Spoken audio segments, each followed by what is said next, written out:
సామెతల గ్రంథము 20వ అధ్యాయం.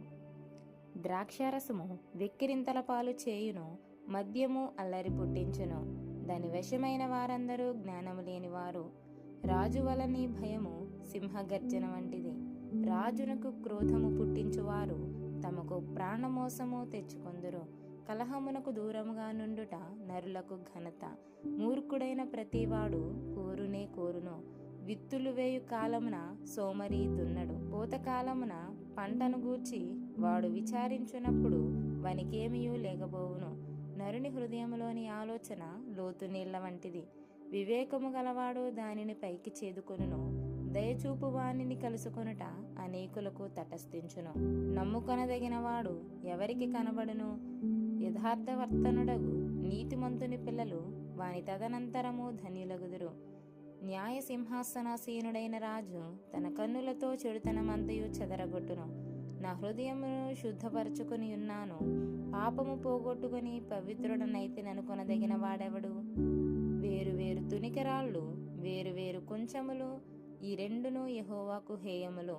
బాలుడి సహితము తన నడవడి శుద్ధమైనదో కాదో, యథార్థమైనదో కాదో తన చేష్టల వలన తెలియజేయును.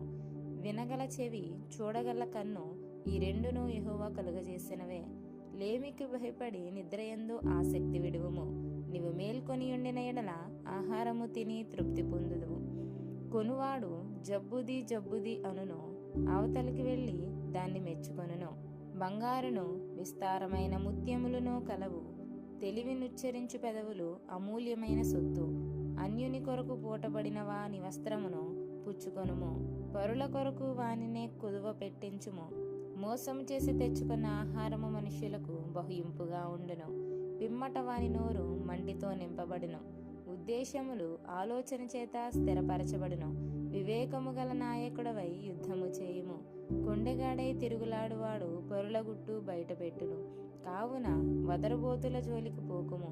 తన తండ్రినైనను తల్లినైనను దూషించువాని దీపము కారు చీకటిలో ఆరిపోవును. మొదట బహుత్వరితముగా దొరికిన స్వాస్యము తుదకు దీవెననందకపోవును. కీడుకు ప్రతి కీడు చేసేదననుకొనవద్దు. యెహోవా కొరకు కనిపెట్టుకొనుము, ఆయన నిన్ను రక్షించును. వేరువేరు తునికరాళ్ళు యెహోవాకు హేయములు. దొంగత్రాసు అనుకూలము కాదు. ఒకరి నడతలు యెహోవా వశము. తనకు సంభవింపబోవున్నది ఒకడెట్లు తెలుసుకొనగలడు? వివేచింపక ప్రతిష్ఠితమని చెప్పుటయు, మ్రొక్కుకొనిన తరువాత దాన్ని గూర్చి విచారించుటయు ఒకనికి ఉరియగును.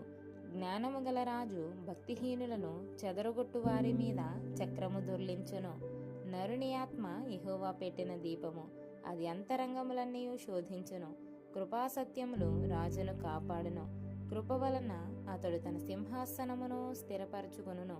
యవనస్తుల బలము వారికి అలంకారము, తలనెరపు వృద్ధులకు సౌందర్యము.